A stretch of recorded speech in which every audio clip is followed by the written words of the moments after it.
رمضان رمضان رمضان رمضان ماہ غفران ماہ غفران ماہ غفران ماہ رمضان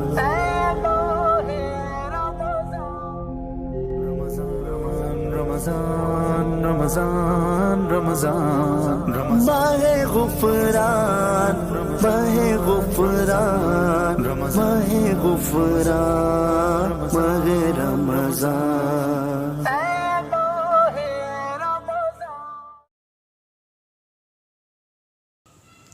اعوذ باللہ من الشیطان الرجیم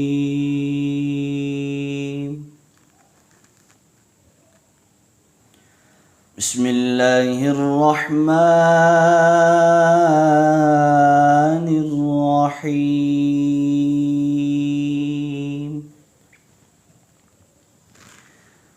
الرحمن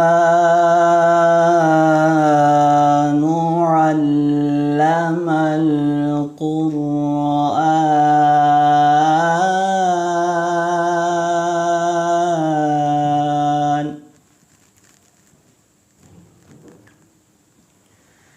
خلق الإنسان علمه البيان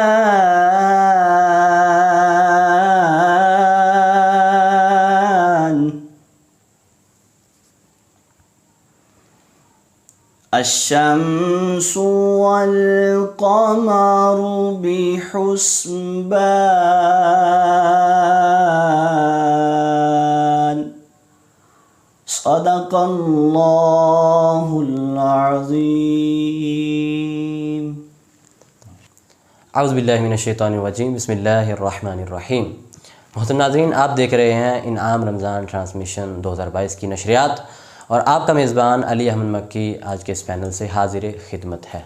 ناظرین اکرام، الحمدللہ نشریات کا سلسلہ جاری و ساری ہے، اور یہ نشریات ہماری یکم رمضان المبارک سے 27 رمضان المبارک تک اسی طرح جاری و ساری رہیں گی۔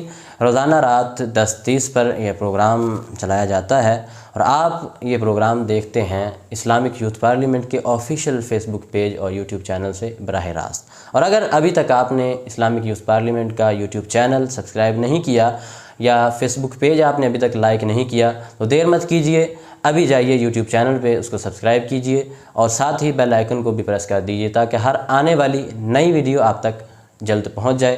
ناظرین کرام، جس طرح کہ آپ کو معلوم ہے کہ روزانہ ایک نئے پینل اور نئے ٹاپک کے ساتھ ہم حاضر خدمت ہوتے ہیں حسب معمول، اسی طرح آج بھی نئے مہمانوں اور نئے موضوع کے ساتھ حاضر خدمت ہیں۔ ناظرین کرام، آئیے میں سب سے پہلے چاہوں گا کہ آپ کو آج کے پینل کا تعارف کروا دوں، تو آئیے بڑھتے ہیں آج کے مہمانوں کی جانب۔ تو میرے ساتھ ہی تشریف فرمایا جناب حضرت علامہ مولانا محمد احمد الحنفی مدنی صاحب، ایک مرتبہ پھر آج انہوں نے ہمیں جوائن کیا ہے، میں ان کا بہت بہت شکریہ بھی ادا کرتا ہوں۔ السلام علیکم ورحمۃ اللہ۔ وعلیکم السلام ورحمۃ اللہ وبرکاتہ۔ قبلہ کیسے مزاج ہیں؟ الحمدللہ علی کل حال، آپ کیسے ہیں؟ الحمدللہ رب العالمین علی کل حال۔ آپ کا بہت بہت شکریہ، آپ نے ایک مرتبہ پھر ہمیں وقت عطا فرمایا، اور آج کے موضوع پر گفتگو کرنے کے لیے آج آپ نے کرم نوازی فرمائی، اور آپ یہاں پہ ہمارے پینل پر تشریف لائے، اور ہمارے پینل کو آ کے آپ نے 4 چاند لگائے۔ اللہ تبارک و تعالیٰ آپ کو اس کا بہترین اجر عطا فرمائے۔ جی، تو ناظرین کرام، آپ کے ساتھ ہی قبلہ علامہ صاحب کے ساتھ ہی تشریف فرمایا جناب محمد اسلام اتاری صاحب۔ آج انہوں نے ہمیں وقت عطا فرمایا ہے آج کے پروگرام کے لیے، میں ان کا بہت بہت شکریہ بھی ادا کرتا ہوں کہ آپ اتنا سفر کر کے ہمارے آج کے اس پروگرام کے لیے، ہماری آج کی نشریات کے لیے قبلہ تشریف لائے، اور انہوں نے ہمیں آج کے پروگرام کے لیے وقت عطا فرمایا۔ السلام علیکم ورحمۃ اللہ۔ وعلیکم السلام ورحمۃ اللہ۔ قبلہ کیسے مزاج ہیں آپ کے؟ الحمدللہ، بہت بہت مشکور ہوں آپ کا، آپ نے ہمیں آج کے پروگرام کے لیے وقت عطا فرمایا۔ جزاک اللہ۔ اللہ تعالیٰ آپ کو اس کا بہترین اجر عطا فرمائے۔ ناظرین کرام، اس سے پہلے کہ میں آج کے پروگرام کا موضوع بیان کروں، میں بڑھنا چاہوں گا پروگرام کے آغاز میں ہی کلام کی جانب۔ تو آئیے پروگرام میں ایک کلام شامل کر لیتے ہیں، تو بڑھتے ہیں جناب محمد اسلام صاحب کی جانب۔ جی اسلام بھائی، بسم اللہ کیجیے۔ حشر میں خود کو جو دیکھوں گا، بکھر جاؤں گا، حشر میں خود کو جو دیکھوں گا، بکھر جاؤں گا، اپنے گھر نہ سنبھالا تو کدھر جاؤں گا، اور اتنا مانوس ہوں آقا میں تیرے قدموں سے، تیرے قدموں سے مجھ کو قدموں سے کیا دور تو مر جاؤں گا، مجھ کو قدموں سے کیا دور تو مر جاؤں گا، اور عادت نعت بہانا ہے میری بخشش کا، میری بخشش کا،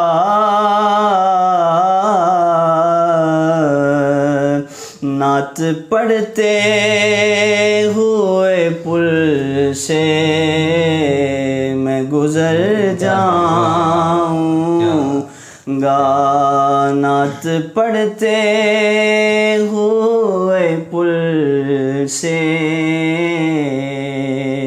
میں گزر جاؤں گا، اور میری ہر آس کی ڈوری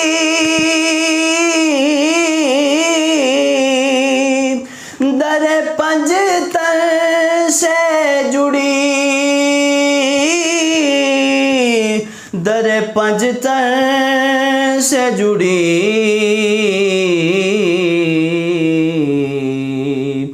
بے خطر ہو کے لاحد میں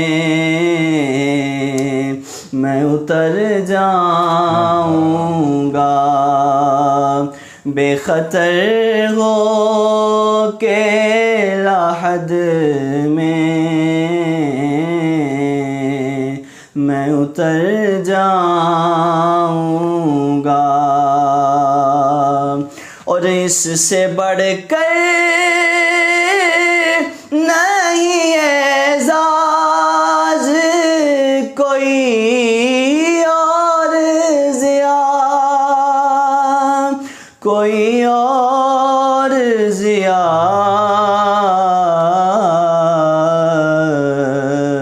لوگ تیرا ہی کہیں گے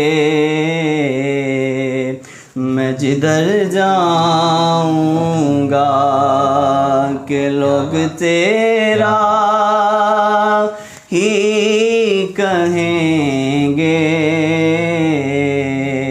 میں جدھر جاؤں گا، حشر میں خود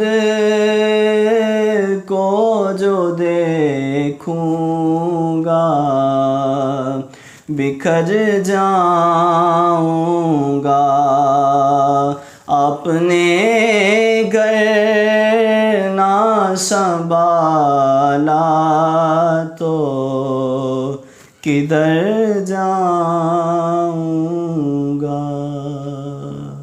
سبحان اللہ ماشاء اللہ۔ جی ہاں ناظرین اکرام، آپ نے سنی نعت رسول قبول جناب محمد اسلام اتاری صاحب، ان کی خوبصورت آواز میں اللہ تبارک و تعالیٰ کی بارگاہ میں دعا ہے کہ اللہ تبارک و تعالیٰ ان کو سلامت رکھے، ان کی آواز میں سوز و گداز میں مزید برکتیں عطا فرمائے، اللہ تبارک و تعالیٰ ان کو عزتوں سے بھی نوازے۔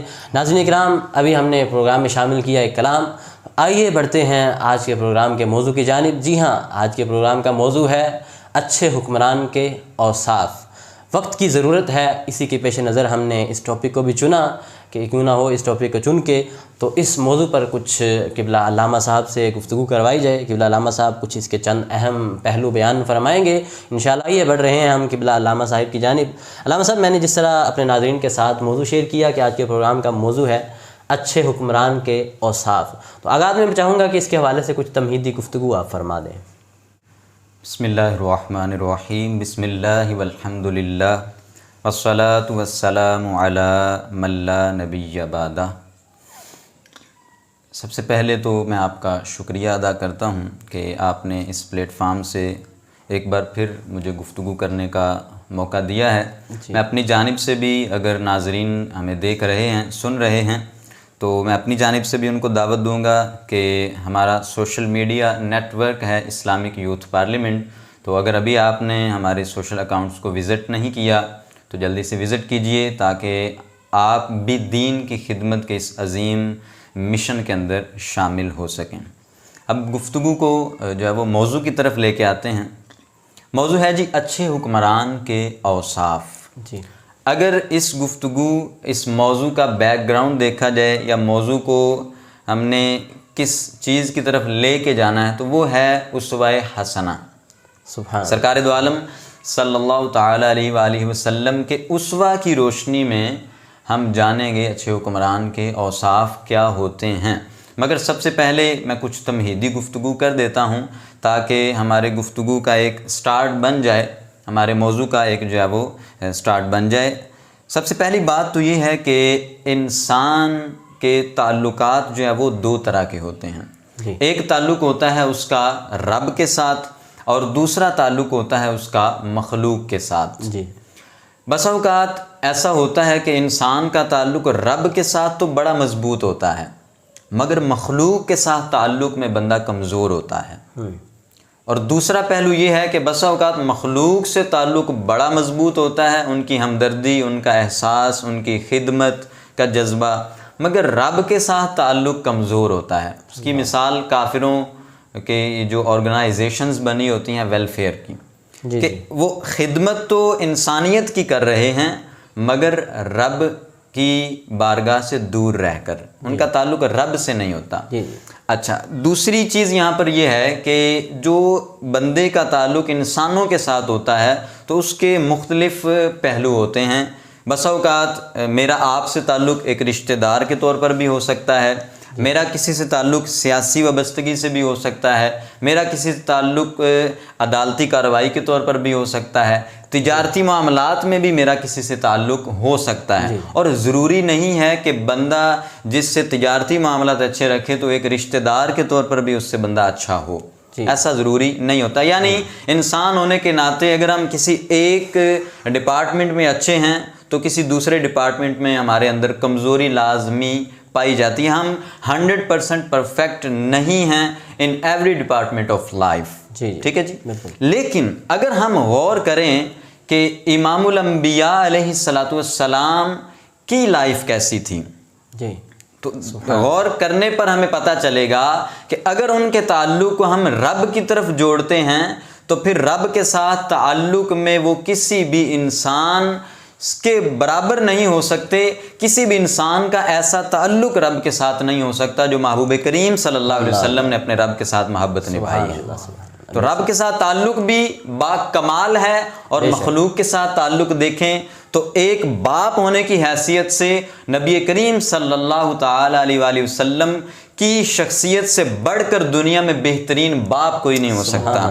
اگر ہم آپ کو ایک تاجر کی حیثیت سے دیکھیں، سرکار دو عالم صلی اللہ علیہ وآلہ وسلم کی شخصیت سے بڑھ کر دنیا میں کوئی بڑا تاجر نہیں ہو سکتا، آپ سے بڑھ کر کوئی بڑا عالم نہیں ہو سکتا، آپ سے بڑھ کر کوئی بڑا طبیب نہیں ہو سکتا، آپ سے بڑھ کر کوئی بڑا حکیم نہیں ہو سکتا، آپ سے بڑھ کر دنیا میں کوئی بڑا قاضی نہیں ہو سکتا، آپ سے بڑھ کر دنیا میں کوئی بڑا لیڈر نہیں ہو سکتا۔ تو زندگی کے جتنے بھی پہلو ہیں، ہر پہلو کے اعتبار سے اگر ہم غور کریں تو نبی کریم صلی اللہ علیہ وسلم کی ذات وہ واحد ذات ہے کہ جو رب سے تعلق میں بھی کامل ہے اور مخلوق سے تعلق میں بھی با کمال اور بے مثال ہے. سبحان اللہ. بے شک. سرکار دو عالم صلی اللہ علیہ وسلم کی چونکہ لائف پرفیکٹ ہے، 100% اوکے ہے، تبھی تو اللہ تعالیٰ نے قرآن پاک میں ارشاد فرمایا لَقَدْ كَانَ لَكُمْ فِي رَسُولِ اللَّهِ أُسْوَةٌ حَسَنَةٌ، اے ایمان والو تمہارے لیے نبی کریم صلی اللہ علیہ وسلم کی زندگی بہترین نمونہ ہے. سبحان اللہ. پتہ کیا چلا کہ اگر میں تجارت کرنا چاہتا ہوں تو مجھے رسول اللہ کی سیرت کو پڑھنا پڑے گا. اگر میں طبیب بننا چاہتا ہوں تو مجھے رسول اللہ کی سیرت کو پڑھنا پڑے گا. اگر میں حکیم بننا چاہتا ہوں تو مجھے سرکار دو عالم کے اسوہ کو دیکھنا پڑے گا. اگر میں باپ ہوں تو باپ کی حیثیت سے سرکار علیہ السلام کیسے تھے مجھے یہ پڑھنا پڑے گا. اگر میں بیٹا ہوں تو ایک بیٹا ہونے کی حیثیت سے آقا علیہ السلام کا والدین سے تعلق کیسا تھا مجھے یہ لازمی پڑھنا پڑے گا. اگر میں لیڈر بننا چاہتا ہوں، میں حاکم بننا چاہتا ہوں، میں حکمران بننا چاہتا ہوں تو مجھے دیکھنا پڑے گا کہ پوری کائنات پر حکومت کرنے والے کا انداز حکومت کیسا تھا. سبحان اللہ. سبحان اللہ. سبحان اللہ. تو نبی کریم صلی اللہ تعالی علیہ وآلہ وسلم کی سیرت ہمیں ہر جگہ پر دیکھنی پڑے گی، تب ہم کہہ سکتے ہیں کہ ہم دنیا میں بھی کامیاب ہو جائیں گے اور آخرت میں بھی ہم سرخرو ہو جائیں گے. سرکار دو عالم صلی اللہ تعالی علیہ وآلہ وسلم کی سیرت سے ہمیں بہت ساری چیزیں سیکھنے کو ملتی ہیں. اس میں ایک پہلو ہے اچھے حکمران کا ہونا. اگر ہم چاہتے ہیں کہ اچھے حکمران کے اوصاف کیا کیا ہوں ہمیں پتہ چلیں تو سب سے پہلے ہمیں سرکار علیہ السلام کو ایز اے حکمران ہم دیکھیں. ان کو حکمران کی نظر سے، لیڈر کی نظر سے اگر ہم دیکھیں گے تو آپ میں جو جو خوبیاں پائی جاتی تھیں وہی خوبیاں ایک اچھے حکمران کے اندر بھی پائی جانی چاہیے. بالکل. جی ہاں ناظرین کرام، آپ نے ابھی کچھ گفتگو سماعت فرمائی کہ علامہ صاحب نے حضور اکرم صلی اللہ تعالی وسلم کی زندگی کے چند پہلو بیان فرمائے، چند اوصاف کو سامنے رکھا. حضور اکرم صلی اللہ تعالی وسلم کی زندگی کو بیان کرنا ہمارے بس میں نہیں ہے، یہ ہمارے لیے ممکن نہیں ہے، لیکن پھر بھی قبلہ نے تھوڑا سا ٹچ دیا. لیکن پروگرام کا جو موضوع ہے وہ ہے اچھے حکمران کے اوصاف، اور قبلہ نے آخر میں یہی بات کی کہ اگر ہم اچھا حکمران بھی بننا چاہتے ہیں تو اس کے لیے بھی ہم حضور اکرم صلی اللہ تعالی علیہ وسلم کی سیرت کی طرف نظر کریں، ان کی سیرت کو پڑھیں تو انہی کی سیرت سے ہمیں جو ہے وہ ایک اچھے حکمران کے اوصاف بھی پتہ چلیں گے. تو میں یہاں پہ چاہوں گا کہ جس طرح آپ نے اپنی گفتگو میں یہ بات کی اچھے حکمران کے حوالے سے، تو ایک اچھے حکمران کے اوصاف ہونے کیا چاہیے. جس طرح آپ نے فرمایا کہ اگر اچھا حکمران بننا چاہتے ہیں، اچھا تاجر بننا چاہتے ہیں، غرض کہ زندگی کے جتنے بھی شعبہ جات ہیں، جس شعبے میں بھی آپ اچھا بننا چاہتے ہیں، دوسروں سے بہتر بننا چاہتے ہیں، تو حضور اکرم صلی اللہ تعالی علیہ وسلم کی زندگی کو سامنے رکھیں، ان کی سیرت کو پڑھیں اور اپنے معاملات کو بہتر کریں، بہتر سے بہترین کی طرف لے کے جائیں. تو میں چاہوں گا کہ یہاں پہ اگر ہم، کیونکہ آج کے پروگرام کا موضوع ہم نے رکھا ہے اچھے حکمران کے اوصاف، کیونکہ صرف یہاں پہ آج بات حکمران کے حوالے سے ہونی ہے کہ اچھا حکمران کیسے بنا جا سکتا ہے، تو میں چاہوں گا کہ اچھے حکمران کے اوصاف آپ اسوہ حسنہ یعنی حضور اکرم صلی اللہ علیہ وسلم کی زندگی کی روشنی میں اچھے حکمران کے اوصاف کیا ہیں، آپ ایک حکمران کے طور پہ کیسے تھے، اور ہمیں آپ صلی اللہ علیہ وسلم کی زندگی سے کیا سبق ملتا ہے، اس حوالے سے آپ کچھ گفتگو فرما دیں. نبی کریم صلی اللہ تعالی علیہ وآلہ وسلم جب مدینہ میں تشریف لائے اور آپ نے اسلام کی پہلی سیاست کا افتتاح کیا، ایک پہلی ریاست قائم کی جس کو ہم ریاست مدینہ کا نام دے سکتے ہیں، حقیقی ریاست مدینہ. آقا علیہ السلام نے جب حقیقی ریاست مدینہ کی بنیاد رکھی تو یہودیوں کے ساتھ ایک امن کا معاہدہ کیا. پہلے کیا کیا؟ امن کا معاہدہ کیا ان کے ساتھ. جب یہودیوں نے معاہدے کی پاسداری نہ کی، سیدنا ابو ہریرہ رضی اللہ تعالیٰ عنہ بیان فرماتے ہیں سرکار دو عالم صلی اللہ علیہ وآلہ وسلم کو پتہ چلا کہ یہودی ہمارے امن معاہدے کی خلاف ورزی کر رہے ہیں. سرکار علیہ السلام نے ہم صحابہ سے فرمایا اے صحابہ چلو آج ہم یہودیوں کے پاس چلتے ہیں. آقا علیہ السلام یہودیوں کے پاس گئے اور فرمایا یا معاشر الیہود، اے یہودیوں کے گروہ، اسلموا، تم اسلام لے آؤ بچ جاؤ گے. کیا فرمایا؟ اے یہودیو اسلام لے آؤ، میں تمہیں اسلام کی دعوت دیتا ہوں، اسلام قبول کر لو گے تم امن میں آ جاؤ گے، تم بچ جاؤ گے. یہودیوں نے کہا یا ابا القاسم، اے اللہ کے نبی، آپ کا جو آپ کی ذمہ داری تھی وہ ہے پہنچانا، آپ نے اپنا جو ایک ذہن ہے وہ ہم تک پہنچا دیا ہے، پیغام پہنچا دیا آپ نے، تو ہم نے سن لیا، آپ ہمیں ہمارے حال پہ چھوڑ دیں۔ سرکار دو عالم صلی اللہ علیہ وسلم نے دوسری بار فرمایا اسلمو، اے یہودیوں میں ابھی بھی تمہیں دعوت دیتا ہوں، اسلام قبول کر لو بچ جاؤ گے۔ دوسری بار بھی انہوں نے انکار کیا، تیسری بار پھر حکم دیا، پیغام پہنچایا تو انہوں نے تیسری بار پھر انکار کیا۔ سرکار دو عالم صلی اللہ تعالی علیہ وآلہ وسلم نے چوتھی مرتبہ اسلام کی دعوت نہیں دی، بلکہ فرمایا اے یہودیو جان لو کہ یہ زمین اللہ اور اس کے رسول کی ہے، اگر مدینے میں تمہارے پاس کوئی تجارتی مال موجود ہے تو وہ جتنے میں بیچ سکتے ہو بیچ لو، ورنہ جان لو کہ یہ زمین اللہ اور اس کے رسول کی ہے اور یہاں سے نکل جاؤ۔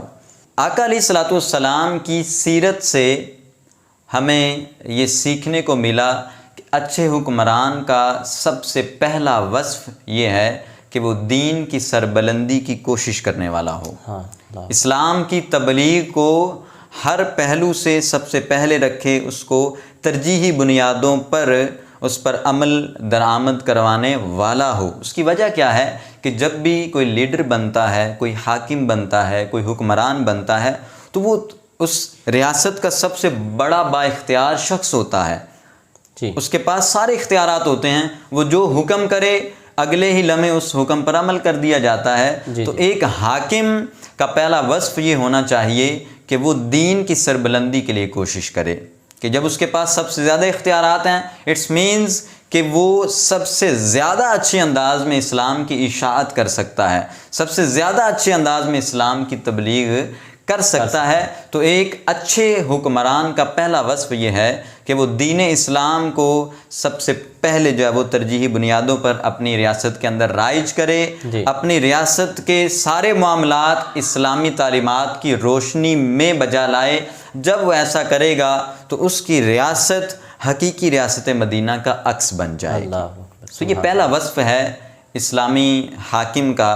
دوسرے وصف کی طرف آتے ہیں۔ سرکار دو عالم صلی اللہ تعالی علیہ وآلہ وسلم کی ذات وہ واحد ذات ہے کہ اعلان نبوت سے پہلے لوگ آپ کو صادق اور امین کے لقب سے یاد فرماتے تھے، سبحان اللہ۔ اور بڑے بڑے مکے کے بڑے بڑے کافر جو آقا علیہ الصلوۃ والسلام کے مذہب سے اتفاق ہی نہیں کرتے تھے، آپ کی اشاعت دین کو وہ اپنے لیے بڑا نیگیٹو لیتے تھے، مگر جب امانت رکھوانے کی بات آتی تھی تو انہیں پورے عرب کے اندر جو ایک شخص نظر آتا تھا وہ رسول اللہ کی ذات ہوتی تھی، وہ کسی دوسرے کے پاس نہیں جاتے تھے، اپنی امانت سب سے پہلے حضور علیہ الصلوۃ والسلام کے پاس لا کے رکھتے تھے۔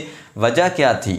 وجہ یہ تھی کہ آقا علیہ الصلوۃ والسلام نے اپنا اسوہ، اپنی لائف ان کے سامنے ایسی رکھی تھی، آپ کی لائف کے پہلو ان کے سامنے ایسے نمایاں تھے کہ وہ نہ چاہتے ہوئے بھی آقا علیہ الصلوۃ والسلام کو صادق اور امین ماننے پر تیار ہو جاتے تھے۔ تو یہ اعلان نبوت سے پہلے ہے۔ اعلان نبوت کے بعد کیا ہوا؟ جب آپ نے نبوت کا اعلان کیا تو پھر تو بڑے بڑے آپ کے جانی دشمن بن گئے۔ جانی دشمن بننے کے باوجود بڑے بڑے کافروں نے اس بات کا اقرار کیا کہ مکہ میں اگر تم نے سب سے بڑا ایماندار شخص دیکھنا ہے تو کسی کی طرف نہ جاؤ، امام الانبیاء کی ذات کو دیکھ لو، اس کے علاوہ تمہیں مکے میں سب سے بڑا امین کوئی مل نہیں سکتا۔ تو اعلان نبوت سے پہلے بھی صادق و امین ہیں، اعلان نبوت کے بعد بھی آپ کی دیانت داری کے چرچے ہیں، آپ کی امانت داری کے چرچے ہیں۔ تو ایک حاکم وقت، ایک اسلامی حکمران کا جو دوسرا وصف ہے وہ ہے دیانت داری۔ دیانت دار ہونے چاہیے ہمارے حکمران۔ آقا علیہ الصلوۃ والسلام نے ارشاد فرمایا الا اخبرکم بالمؤمن، فرمایا کیا میں تمہیں مومن کی شان نہ بیان کروں کہ مومن کیسا ہوتا ہے؟ صحابہ نے عرض کی یا رسول اللہ کیوں نہیں، بیان فرمائیے۔ فرمایا کہ مومن وہ ہوتا ہے کہ جسے دوسرے مسلمان، دوسرے لوگ اپنی جان اور اپنے مال کے لیے امین سمجھیں۔ تو جب ایک عام مومن کی یہ خصوصیت ہے، یہ وصف ہے کہ وہ، بلکہ ایک اور حدیث مبارکہ میں فرمایا المسلم من سلم المسلمون من لسانہ و یدہ، فرمایا مسلمان ہے ہی وہ کہ جس کی زبان اور جس کے ہاتھ سے دوسرے مسلمان محفوظ رہیں، کہ ہمیں خطرہ نہ ہو اس کی ذات سے، ہمیں کوئی اندیشہ نہ ہو اس کے وجود سے۔ تو جب یہ وصف ایک عام مسلمان کا ہونا ضروری ہے تو حاکم وقت کو تو بدرجہ اولا امانت دار ہونا چاہیے، بدرجہ اولا دیانتدار ہونا چاہیے۔ کیوں کہ وہ ایسا آدمی ہے کہ جسے پوری قوم نے، ریاست کے افراد نے سلیکٹ کر کے یہاں پہ بھیجا ہے۔ جب وہ حاکم وقت بن جاتا ہے تو پھر اسے اپنے ماضی کو بھولنا نہیں چاہیے۔ اگر وہ عام مسلمان ہونے کے ناطے، عام شہری ہونے کے ناطے دعویٰ کرتا ہے کہ میں بڑا دیانتدار تھا، تو اب حاکم بننے کے بعد بھی اس کو اس بات پر غور کرنا چاہیے کیا وہ دیانتداری والا وصف اپنا رہا ہے یا نہیں اپنا رہا، کیا وہ قوم کے ساتھ کیے گئے وعدوں کی پاسداری کر رہا ہے یا نہیں کر رہا، کیا وہ قوم کی دی گئی امانت کو، یہ عہدہ ایک امانت ہے، ہم بناتے ہیں نا حکمران، تو ہم انہیں امانتاً حاکم بناتے ہیں، ہم چاہیں تو ہم ان کی حکومت کو ختم بھی کر سکتے ہیں، یہ ہمارے پاس اختیار ہے، یہ عوام کا اختیار ہے۔ تو جب یہ ایک امانت ہے تو انہیں امانت داری کا مظاہرہ کرتے ہوئے اپنی قوم کے ساتھ وفاداری کرنی چاہیے۔ سارے معاملات کے اندر جتنے بھی جو ہے وہ ہمارے ذاتی معاملات ہوں، معاشرتی معاملات ہوں، معاشی معاملات ہوں، دفاعی معاملات ہوں، پوری قوم کے اجتماعی معاملات ہوں، اجتماعی معاملات ہوں، سارے معاملات کے اندر دیانتداری والا ہوگا تو گویا کہ وہ اصلی ریاست مدینہ کا حقیقی حاکم وقت ہے۔ تو دوسرا وصف کیا ہوا؟ دیانتدار ہونا۔ پہلا وصف ہے دین اسلام کی اشاعت کرنے والا ہو، دوسرا وصف ہے کہ وہ دیانتدار ہو۔ مختصراً تیسرا وصف بھی بیان کر دیتا ہوں۔ سرکار دو عالم صلی اللہ تعالیٰ علیہ وسلم نے جب مدینہ کی ریاست کی بنیاد رکھی تو کن دو افراد کو اپنا وزیر منتخب فرمایا؟ سب سے پہلا وزیر آپ نے اس ذات کو بنایا کہ جس کے بارے میں ہمارا عقیدہ یہ ہے کہ سارے انبیاء کے بعد پوری مخلوق میں جو سب سے افضل ذات ہے وہ جناب صدیق اکبر کی ذات ہے۔ سبحان اللہ، سبحان اللہ، بے شک۔ جس کی افضلیت پر کوئی شک ہی نہیں ہے، امت کا اجماع ہے، ایسے شخص کو آقا علیہ الصلوۃ والسلام نے اپنا پہلا وزیر منتخب فرمایا۔ سبحان اللہ، سبحان اللہ۔ اور دوسرا وزیر اس ذات کو، اس شخصیت کو بنایا جس کے بارے میں خود فرمایا کہ اگر میرے بعد اللہ کسی کو نبوت عطا کرتا تو وہ عمر کو عطا کرتا۔ اللہ اکبر، سبحان اللہ۔ فرمایا عمر کا رعب اور دبدبہ اتنا ہے کہ عمر کے سائے سے بھی شیطان پناہ مانگتا ہے۔ اللہ اللہ۔ تو یہ دو وزیر آقا علیہ الصلوۃ والسلام نے ریاست کا انتظام چلانے کے لیے، اکیلا بندہ ریاست میں کچھ نہیں کر سکتا، اسے کچھ افراد کی اور افرادی قوت کی ضرورت ہوتی ہے۔ آقا علیہ الصلوۃ والسلام نے ریاست کے انتظامات کو چلانے کے لیے دو وزیروں کا انتخاب فرمایا۔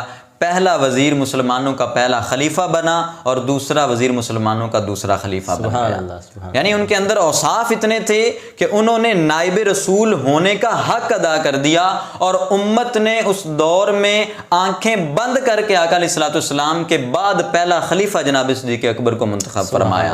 یعنی انہیں اس بات میں کوئی شک ہی نہیں تھا کہ ہم پہلے جانچ پڑتال تو کریں بھائی جس کو ہم خلیفہ بنا رہے ہیں آیا کہ اس کے اندر اوصاف بھی خلافت والے ہیں یا نہیں ہیں۔ وہ جانتے تھے کہ جس کو رسول اللہ نے اپنے لیے وزیر بنایا ہے، رسول اللہ کے بعد خلیفہ ہونے کا حقدار بھی سب سے بڑا وہی ہے۔ سبحان اللہ، سبحان۔ دوسرا وصف ہے اہل وزیروں کا انتخاب کرنا۔ سرکار دو عالم صلی اللہ تعالیٰ علیہ وآلہ وسلم خطبہ ارشاد فرما رہے تھے، ایک شخص آیا اور آ کے پوچھا قیامت کب آئے گی؟ سرکار نے خطاب جاری رکھا، خطاب کے بعد فرمایا جس آدمی نے سوال کیا تھا وہ کون ہے؟ تو اس نے ہاتھ کھڑا کیا۔ سرکار علیہ الصلوۃ والسلام نے ارشاد فرمایا جب امانتوں کو ضائع کیا جانے لگے تو تم قیامت کا انتظار کرنا۔ تو اس نے عرض کی یا رسول اللہ امانت کو کیسے ضائع کیا جائے گا؟ سرکار علیہ الصلوۃ والسلام نے ارشاد فرمایا کہ جب نااہلوں کو منصب دیے جائیں تو تم قیامت کا انتظار کرو۔ اللہ اکبر، اللہ اکبر۔ تو ایک اچھے حاکم وقت کا وصف یہ ہے کہ وہ اپنے لیے اہل وزیروں کا انتخاب کرے، ایسے افراد کو وہ اپنے ساتھ شامل کرے کہ جو افراد امت کے اندر انقلاب پیدا کرنے والی سوچ رکھتے ہوں، جو امت کے درد کا جذبہ رکھتے ہوں، جو امت کی، جو قوم کی فلاح و بہبود جیسے عظیم جذبے کے ساتھ حاکم وقت کے ساتھ اٹیچ ہوں، ایسے وزیروں کا انتخاب کیا جائے گا تو یقیناً کوئی بھی ریاست حقیقی ریاست مدینہ کا عکس بن سکتی ہے۔ ہم اپنی موجودہ حالت زار پر غور کریں، کیا ہمارے حکمران بھی ان اوصاف پر پورے اترتے ہیں یا نہیں اترتے؟ کیا ایسا تو نہیں ہے کہ ہم نے جن کو حاکم بنایا ہے؟ اچھا، اس موضوع کو منتخب کرنے کی ایک وجہ یہ بھی تھی کہ کم از کم ہمارے لوگوں کو، ہمارے افراد کو اس بات کا علم ہونا چاہیے کہ ہم جس کو کرسی پر لا رہے ہیں اس کے اندر وصف کون کون سا ہونا چاہیے۔ ہمارے لوگ جانتے ہی نہیں ہیں کہ حکمران ہونا کیسا چاہیے۔ جب وہ جانتے ہی نہیں ہیں تو ہر ایرے غیرے کو اٹھا کے کرسی پر بٹھا دیتے ہیں۔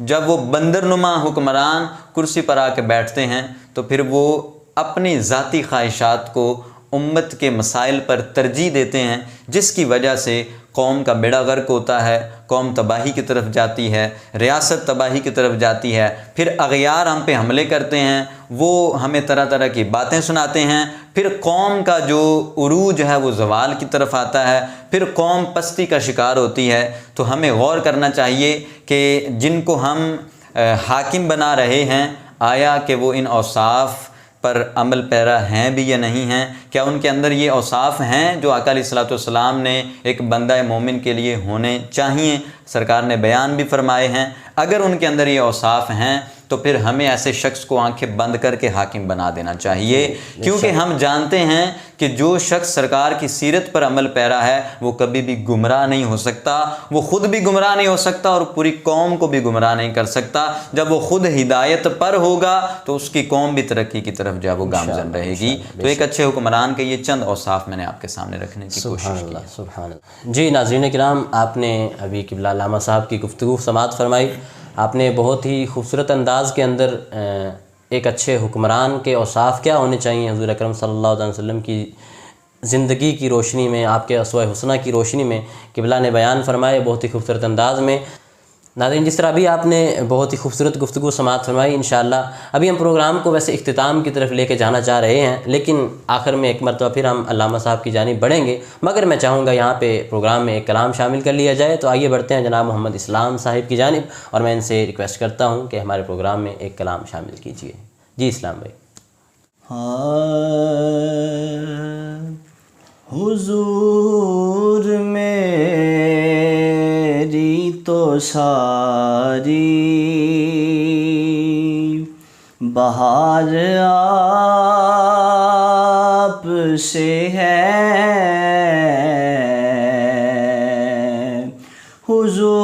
حضور میری تو ساری بہار آپ سے ہے،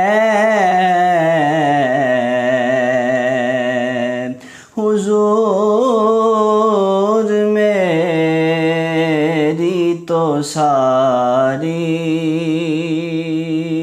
بہار آپ سے ہے، میں بے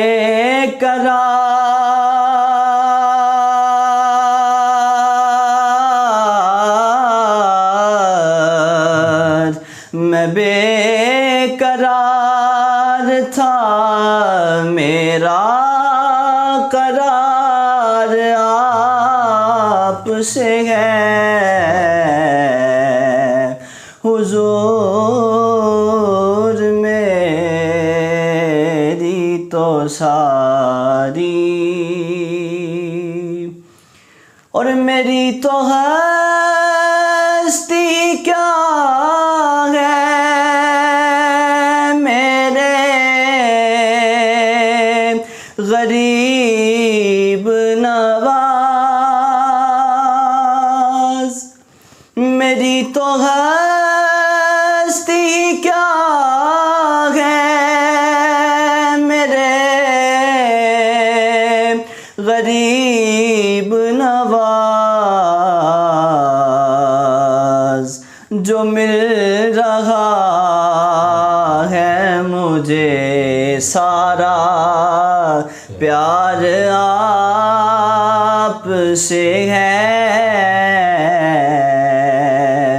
جو مل رہا ہے سارا پیار آپ سے ہے حضور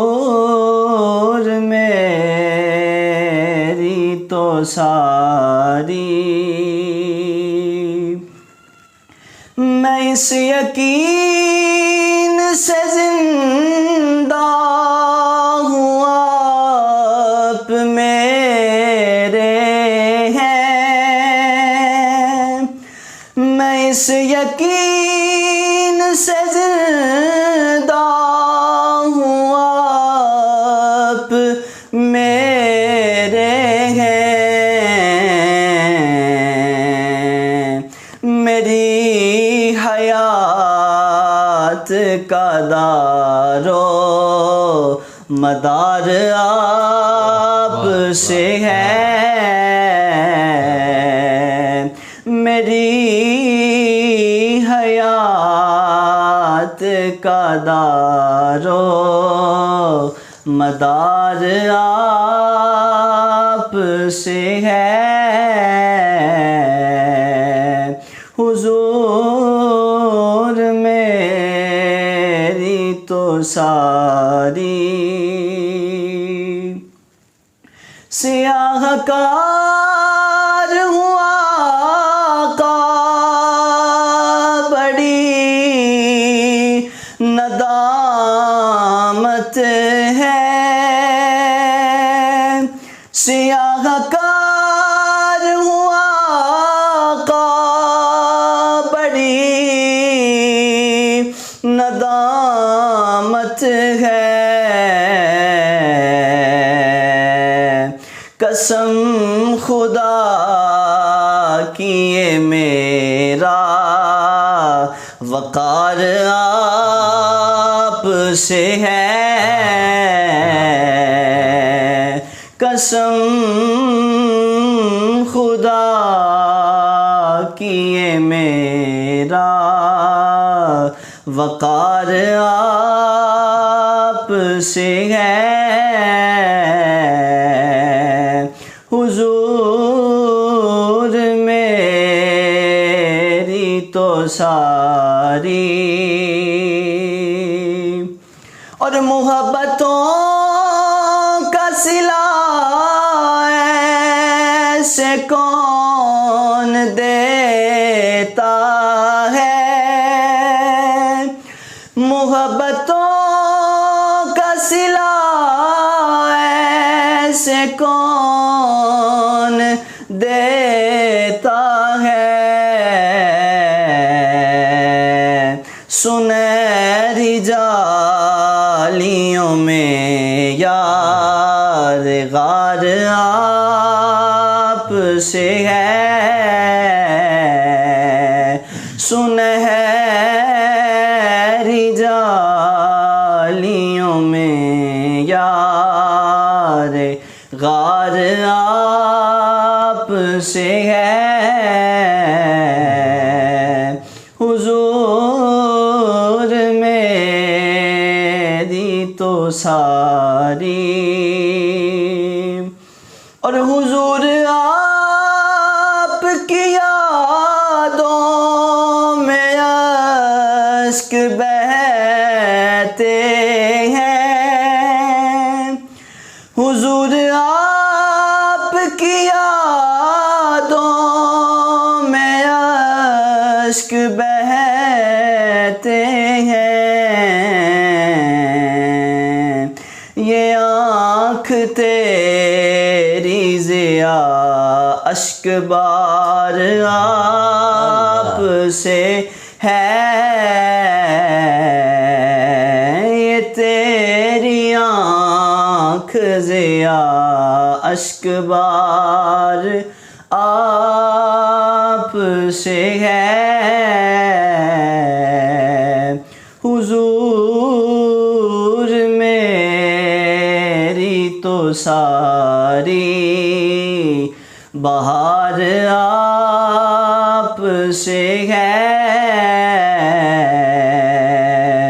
حضور میری تو ساری جی ناظرین کرام، ابھی آپ نے قبلہ محمد اسلام صاحب ان کا بہت ہی خوبصورت انداز میں کلام سماعت فرمایا. میں امید کرتا ہوں کہ آپ کو بہت مزہ آیا ہوگا. تو ناظرین کرام، اگر ابھی تک آپ نے ہماری ویڈیو کو اس کو شیئر نہیں کیا، اپنے دوستوں کے ساتھ، دوست احباب کے ساتھ شیئر نہیں کیا، تو ابھی آپ ہاتھوں ہاتھ اس ویڈیو کو شیئر کر دیجئے تاکہ زیادہ سارے لوگوں تک ہمارا یہ پیغام پہنچ سکے. ناظرین کرام، آئیے بڑھتے ہیں ایک مرتبہ پھر ہم علامہ صاحب کی جانب اور پروگرام کو اختتام کی طرف لے کے چلتے ہیں. اور میں قبلہ سے ریکویسٹ کروں گا کہ جتنی بھی آپ نے گفتگو فرمائی ہے، اس ساری گفتگو کا نچوڑ جو ہے وہ 2 سے 3 جملوں میں ہمارے ناظرین کے سامنے رکھیے تاکہ سارے پروگرام کا جو ایک آپ نے اس میں گفتگو جتنی بھی فرمائی ہے وہ 2 سے 3 جملوں کے اندر وائنڈ اپ ہو جائے اور ہمارے ناظرین کو ان 2-3 جملوں سے کچھ نہ کچھ فائدہ حاصل ہو جائے. حضرت عبد الرحمن بن شماسہ فرماتے ہیں کہ میں کسی مسئلہ کی دریافت کے لیے سیدہ عائشہ صدیقہ رضی اللہ تعالیٰ عنہ کی بارگاہ میں حاضر ہوا تو انہوں نے مجھ سے پوچھا کہاں سے آئے ہو؟ میں نے کہا مصر سے آیا ہوں. تو انہوں نے کہا کہ جو تمہارے لشکر کا لیڈر تھا، جو امیر لشکر تھا، اس نے تمہیں پریشان تو نہیں کیا؟ تو آپ نے عرض کی نہیں، ان کی طرف سے ہمیں کوئی پریشانی نہیں ہے. سیدہ عائشہ صدیقہ رضی اللہ تعالیٰ عنہ نے فرمایا کہ میں ابھی حجرے میں محبوب کریم صلی اللہ علیہ وآلہ وسلم کی یہ گفتگو سن رہی تھی. آپ فرما رہے تھے کہ جس کو اللہ تعالیٰ کوئی ذمہ داری دے اور وہ ذمہ داری پر آ کے میری امت کے لیے مشکلات پیدا کرے، یا اللہ تو اس کی زندگی کو مشکل بنا دے. اللہ اکبر. اور فرمایا کہ جو ذمہ دار بنے اور وہ میری امت کے لیے آسانیاں پیدا کرے تو میں اللہ سے دعا کرتا ہوں کہ یا اللہ تو اس ذمہ دار کی زندگی کو آسان بنا دے. سبحان اللہ. بس یہی آج کی گفتگو کا خلاصہ ہے کہ ہم میں سے جس کو بھی ذمہ داری ملے، حکومت ملے، ریاست کا انتظام چلانے کے لیے اس کو بٹھایا جائے تو ہمیں امت کے لیے آسانیاں پیدا کرنے کی طرف آنا چاہیے تاکہ ہماری اپنی زندگی آسان بن جائے. یہ ایک معاشرتی، ایک سوشل ریلیشن ہوتا ہے ہمارا قوم کے ساتھ. ہم ان کے لیے آسانیاں پیدا کریں گے، اس کے آؤٹ پٹ میں اللہ تعالیٰ ہماری زندگیوں کو آسان بنا دے گا. بس یہی آج کی گفتگو کا خلاصہ ہے. ناظرین کرام، ابھی آپ نے قبلہ علامہ صاحب کی گفتگو سماعت فرمائی. آپ نے بہت ہی خوبصورت انداز میں آج کے موضوع پر گفتگو فرمائی. ایک اچھے حکمران کے اوصاف کیا ہونے چاہیے، ایک اچھے حکمران کو کن اوصاف کا مالک ہونا چاہیے، اس حوالے سے آج قبلہ نے گفتگو فرمائی. اور آپ تمام احباب اس گفتگو کو سن کے اس پر عمل پیرا ہوئیے گا. اللہ تبارک و تعالیٰ کی بارگاہ میں دعا گو ہیں کہ اللہ تبارک و تعالیٰ ہمیں اس ماہ مبارک میں خوب عبادت کرنے کی، تلاوت قرآن کرنے کی توفیق عطا فرمائے. ناظرین کرام، میں آج کے جو ہمارے مہمانان گرامی ہیں ان کا بھی بہت مشکور ہوں، شکریہ ادا کرتا ہوں ایک مرتبہ پھر کہ انہوں نے ہمیں وقت عطا فرمایا آج کے پروگرام کے لیے. خصوصاً قبلہ جناب اسلام اتاری صاحب، میں ان کا شکریہ ادا کرتا ہوں کہ انہوں نے ہمیں وقت عطا فرمایا. اور علامہ احمد الحنفی صاحب، انہوں نے ایک مرتبہ پہلے بھی ہمیں جوائن کیا تھا اور آج پھر ایک مرتبہ انہوں نے ہمیں ہمارے پروگرام کے لیے وقت دیا. اللہ تبارک و تعالیٰ ان دونوں کو، ہمارے مہمانان گرامی کو، اس کا بہترین اجر عطا فرمائے. ناظرین کرام، کل تک کے لیے ہمیں دیجیے اجازت. اللہ نگہبان. رمضان رمضان رمضان رمضان ماہ غفران، ماہ غفران، ماہ غفران، ماہ رمضان.